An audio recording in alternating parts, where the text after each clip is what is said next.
Hello, Idealistas. This is reading for Tuesday. All right. Your reading for Tuesday is from 203 to 206. Okay. Those are 4 pages. Let's start. So remember before we were reading that Professor Trelawney was saying to Harry Potter that he was born in mid-November.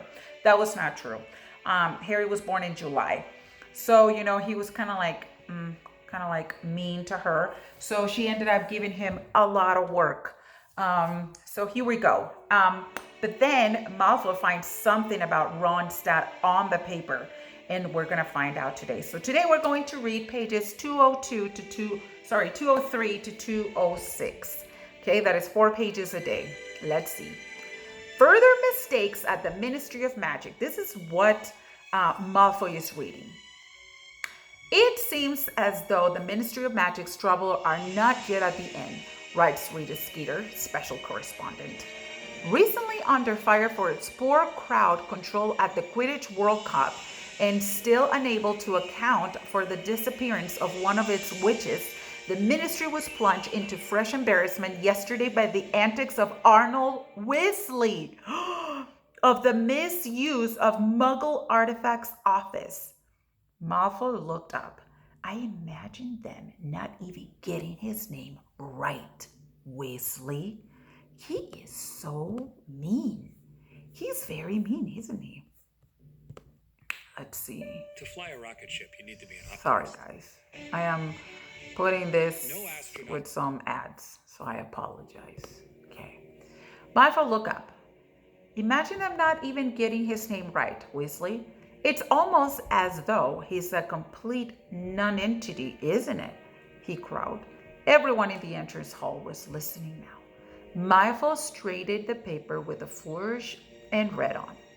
Arnold Weasley, who was charged with possession of a flying car 2 years ago, was yesterday involved in a tussle with several muggles, lawkeepers, policemen, over a number of highly aggressive dustbins. Mr. Weasley appears to have rushed to the aid of Mad-Eye Moody, the edged ex-Auror who retired from the ministry when no longer able to tell the difference between a handshake and a tempered murder. Unsurprisingly, Mr. Weasley found, upon arrival at Mr. Moody's heavily guarded house, that Mr. Moody had once again raised a false alarm. Mr. Weasley was forced to modify several memories before he could escape from the policeman, but refused to answer Daily Prophet questions about why he had involved the ministry in such an undignified and potentially embarrassing scene. And there's a picture, Weasley, said Malfoy, flipping the paper over and holding it up, a picture of your parents outside their house, if you can call it a house.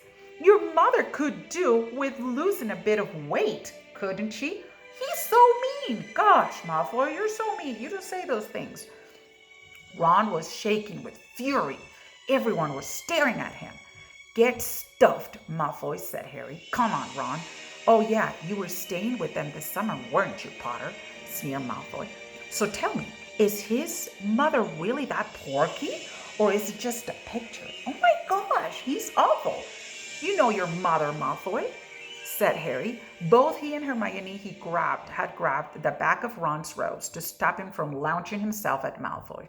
That expression she's got, like she's got done under her nose. Has she always looked like that?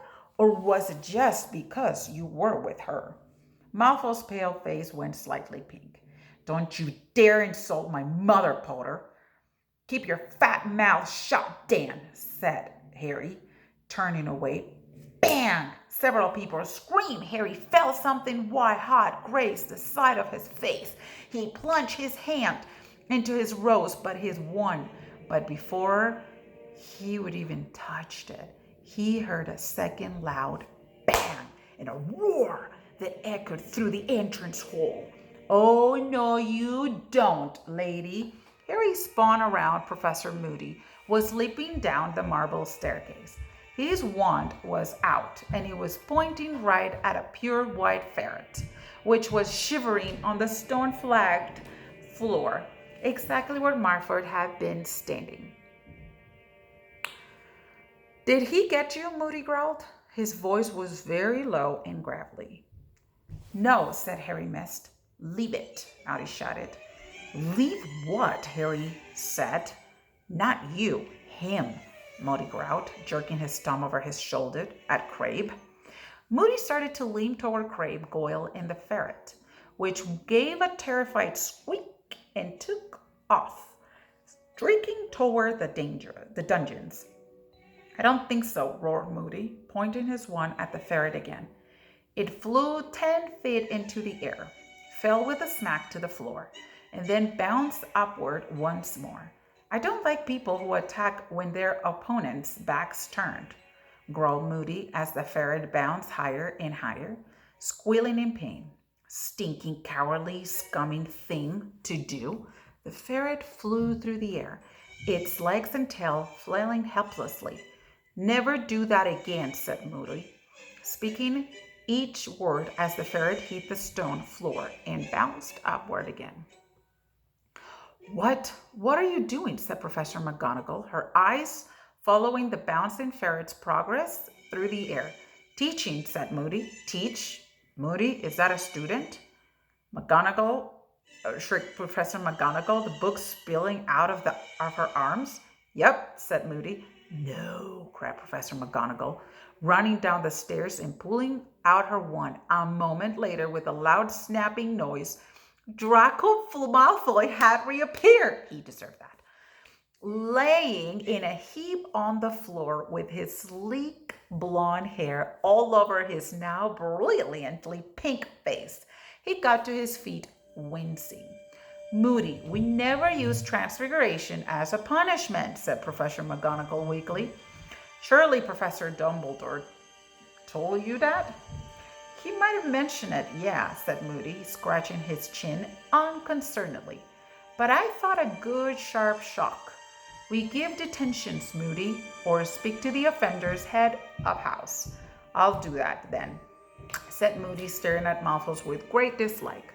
Malfoy, whose pale eyes were still watering with pain and humiliation, looked malevolently up at Moody and muttered something in which the words "my father" were distinguishable.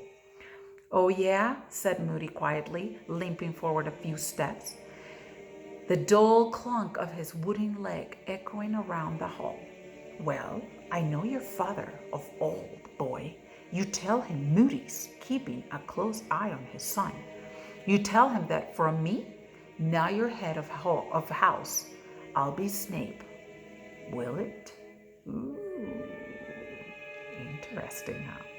All right, so we're going to stop, and we started from 203, and we stop on 206, okay, guys? So stay tuned. See you later.